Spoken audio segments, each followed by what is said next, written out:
매일 성경 묵상 나눔입니다. 2025년 4월 10일 목요일입니다. 누가복음 21장 5절에서 19절을 묵상합니다. 본문을 읽습니다. 어떤 사람들이 성전을 가리켜 그 아름다운 돌과 헌물로 꾸민 것을 말하매 예수께서 이르시되 너희 보는 이것들이 날이 이르면 돌 하나도 돌 위에 남지 않고 다 무너뜨려지리라. 그들이 물어 이르되 선생님이여 그러면 어느 때에 이런 일이 있겠사오며 이런 일이 일어나려 할 때에 무슨 징조가 있사오리까? 이르시되 미혹을 받지 않도록 주의하라. 많은 사람이 내 이름으로 와서 이르되 내가 그라하며 때가 가까이 왔다 하겠으나 그들을 따르지 말라. 난리와 소요의 소문을 들을 때에 두려워하지 말라. 이 일이 먼저 있어야 하되 끝은 곧 되지 아니하리라.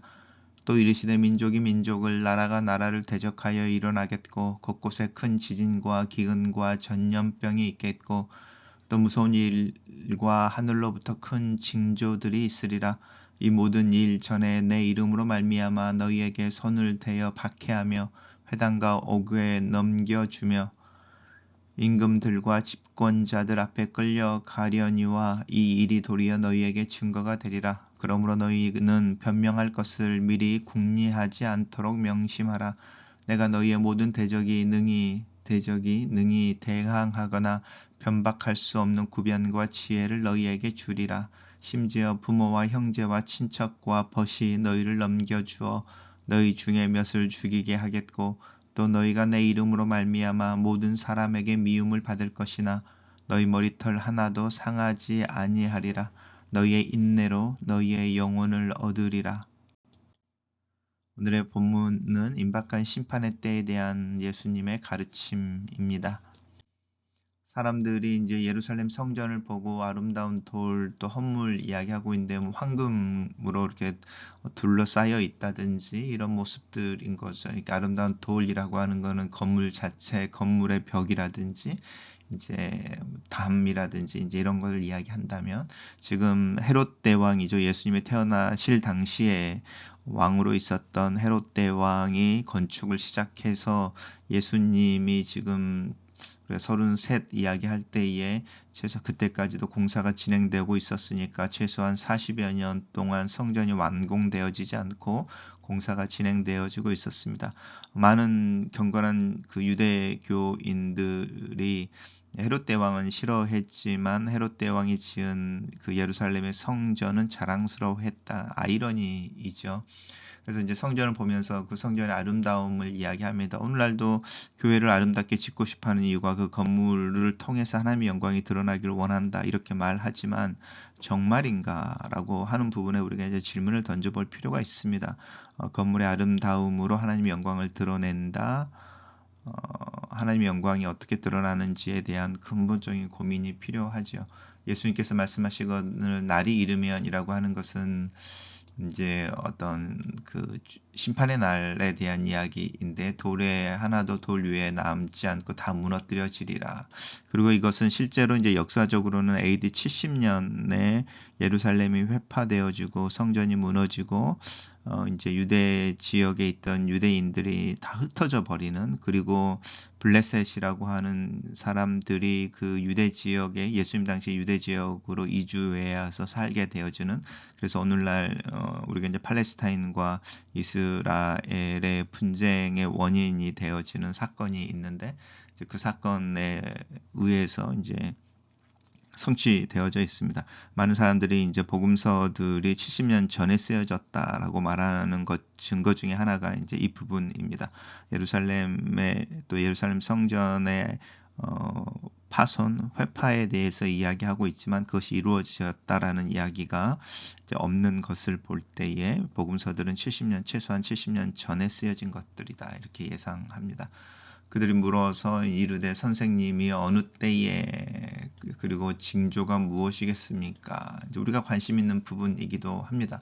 근데 이제 예수님께서 이야기하시는 것은 한결같죠. 성경 전체가 때라고 하는 구체적인 시점을 이야기하지는 않습니다. 하지만 그 때를 짐작할 수 있는 상황이나 또 현상에 대해서는 이야기를 합니다. 이제 이 부분들이 많은 사람들이 주님이 오실 때가 이때다라고 말하게 하는 어떤 근거가 되기도 하지만 현상들을 우리가 좀 지켜볼 필요가 있습니다. 많은 사람들이 내 이름으로 와서라고 할 때에 이제 예수님의 이름으로라고 이야기하는 부분도 있지만 그리스도임을 주장하는 겁니다. 내가 그다라고 할 때 내가 그리스도다. 또 주변에 있는 사람들이 저 사람이 그리스도다. 왜냐하면 그 그리스도라고 하는 명칭의 이스라엘 사람들, 유대인들의 이해는 정치적인 또 군사력을 근거로 한, 그래서 우리 민족을 로마 제국으로부터 독립시키고 독립국가로 부강하게 할 이제 이런 정치적인 군사적인 이런 지도자를 의미하게 이제 이해를 하고 있어서 그 이제 어떤 민중봉기의 리더가 되거나 또 로마 병사들 상대로 전투를 해서 이제 이기는 횟수가 두세 번이 되거나 이러면 그 사람들은 다 메시아라고 간주되어지고 또 그렇게 많은 사람들이 그를 따랐던 일들이 있습니다. 이제 같은 이야기들인 거죠. 하지만 그들을 따르지 말라 이렇게 경고하시면서 몇 가지 이야기를 하십니다. 민족이 민족을, 나라가 나라를 대적하여 일어나겠고, 전쟁의 소문들이죠. 자연재해인 거죠. 큰 지진과 기근과 전염병과, 그리고 이제 하늘에서 여러 가지 징조들이 있을 것이다. 이것들은 이제 뭐 국제적으로 또 이제 자연적으로 또 이제 나타나는 현상들인데, 예수님께서 이제 이야기하시는 것들 중에 사실은 이 모든 일이 일어나기 전에라고 이야기하시면서 박해에 대한 이야기를 하고 있습니다. 예수 그리스도를 믿는 믿음 때문에 경험하게 되는 박해가 있을 것이다. 그리고 이 박해가 너희들에게 큰 증거가 될 것이다 라고 하는 부분입니다. 우리는 예수님의 재림에 대해서 이제 간절함이 없지만 교인들에게 예수님은 자신들이 살아있는 세대에 오실 것이다 라고 하는 긴박성이 있었습니다. 또 간절함도 있었죠. 삶이 그만큼 고단하고 힘들었을 때에, 그리고 로마 제국에 의해서 실제로 핍박이 일어나고 박해가 일어났을 때에 많은 그리스도인들이 이제 주님의 재림을 고대하고 또 기대하고 또 기도했습니다. 우리랑은 조금 다른 부분인데 여전히 주님의 재림은 우리에게 주어진 약속이고 현실로 있음을 우리 기억해야 될 필요가 있습니다. 그리고 너희들이 그렇게 박해를 당하여 이제 재판을 받거나 또 추문을 받게 되어질 때 걱정하지 말아라 라고 하는 부분입니다. 주님께서 이제 구변과 지혜를 줘서 대항하게 하고 또 보호해 주실 것이다. 이런 이야기를 하고 있고, 이 핍박은 집 안에서도 일어나게 될 것이다. 그리고 사회적으로 너희 삶 속에서 경험하게 되는 부분이다. 라고 하는 부분입니다. 마지막 구절이 마음에 이렇게 눈에 들어옵니다. 오늘 아침에 너희의 인내로 너희 영혼을 얻으리라. 우리가 고난 중에 있을 때 이렇게 인내하는 것과 기도하는 것, 하나님의 뜻을 분별하기 위해 하나님의 뜻을 찾는 것, 중요한 요소라고 생각합니다. 단락을 요약해 보겠습니다. 예수님은 제자들에게 앞으로 닥칠 미혹과 재난, 박해에 대해 경고하시면서 영적으로 흔들지 말고 믿음으로 끝까지 인내할 것을 격려하신다. 이렇게 정리해 봤습니다. 묵상 나눔입니다. 하나님은 때가 되면 예루살렘 성전이 파괴되게 하실 것입니다. 참 성전은 오신 예수 그리스도를 받아들이지 않고 성전을 더럽히면서도 명목적으로 성전을 의지하고 종교적 의를 자랑하는 유대인들을 향한 하나님의 경고입니다.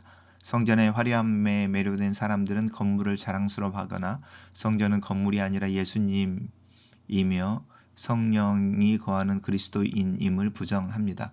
우리는 성전의 실체가 되신 예수 그리스도를 의지하며 내 스스로가 하나님의 전이라는 것을 기억하며 하루하루를 살고 있습니까?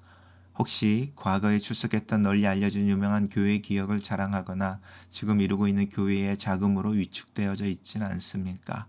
하나님의 나라의 외형적인 것들은 하나님의 판단의 기준이 아닌 것을 기억합시다. 우리 신앙이 견고한 터가 되시는 주님만을 의지하고 주님을 자랑합시다. 예수님은 말세의 징조를 언급하시며 그것들에 미혹되지 않도록 미리 주의를 주십니다. 성전이 파괴될 것이라는 예언을 들은 제자들은 예수님이 종말의 왕으로서 이 세상 나라들을 끝내시고 메시아 성전을 짓기 위해 헤롯 성전을 파괴할 것이라고 생각하는 것 같습니다. 그런 제자들에게 예수님은 성전의 멸망이 곧 세상의 끝이 임박했음을 의미하는 것이 아니라며 종말의 날에 있을 징조를 말씀해 주십니다. 지금도 그리스도인들을 유혹하는 그릇된 가르침이 있습니다. 우리가 현혹되지 않도록 오늘도 미리 말씀해 주시는 주님의 교훈에 우리의 마음을 집중합시다. 예수님은 어떤 적대자도 맞서거나 반박할 수 없는 언변과 지혜를 핍박과 박해를 받는 제자들에게 주실 것을 약속하고 있습니다. 전쟁과 천재지변이 일어날 때 주님의 제자들은 예수님의 이름 때문에 사람들에게 핍박을 받게 될 것입니다. 사도행전은 이런 핍박이 실제로 제자들에게 시작된 것을 볼 수 있습니다. 그러나 사도들과 증인들은 회당 앞에 끌려가며 왕들과 총독들 앞에 끌려가게 될지라도 성령께서 그들에게 능히 지혜로운 말을 하도록 개입하실 것입니다. 나는 항상 성경을 의지하고 성령을 의지하여 복음을 전하고 있습니까? 예수님은 자신을 믿고 따르는 자들을 마지막까지 철저하게 보호해 주실 것을 약속하십니다. 주님의 제자들은 박해를 받았으나 예수님은 그들을 환난 날에 머리털 하나도 상하지 않게 하실 것입니다. 예수님은 끝까지 우리를 보호하시고 우리의 구원을 영원히 책임져 주실 것입니다.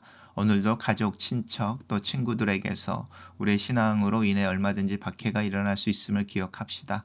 그러나 하나님은 어떠한 상황에서든지 우리를 지켜주실 것을 약속하고 계십니다. 이것을 신뢰하고 인내를 잃지 맙시다. 우리는 주님의 편에 있습니다. 글로 쓰는 기도입니다. 살아계신 하나님 인류의 마지막 때를 살고 있음을 기억합니다. 예수 그리스도를 통해 분명하게 보여진 하나님의 사랑을 의지하며 주님의 복음이 내 삶과 행동을 통해 누군가에게 흘러가게 하기 위한 노력으로 하루를 살게 도와주시옵소서. 주님이 부르시는 날까지 내게 주어지는 환경 속에서 주님과 동행하며 주님께 기도하며 주님의 일을 하게 도와주시옵소서. 이 세상의 흐름과 현상을 이해하는 지혜를 주시고 믿음으로 분별할 줄 알게 하셔서 하나님께서 일하시는 곳에 나도 있도록 나를 이끌어 주시옵소서. 예수님 이름으로 기도합니다. 아멘.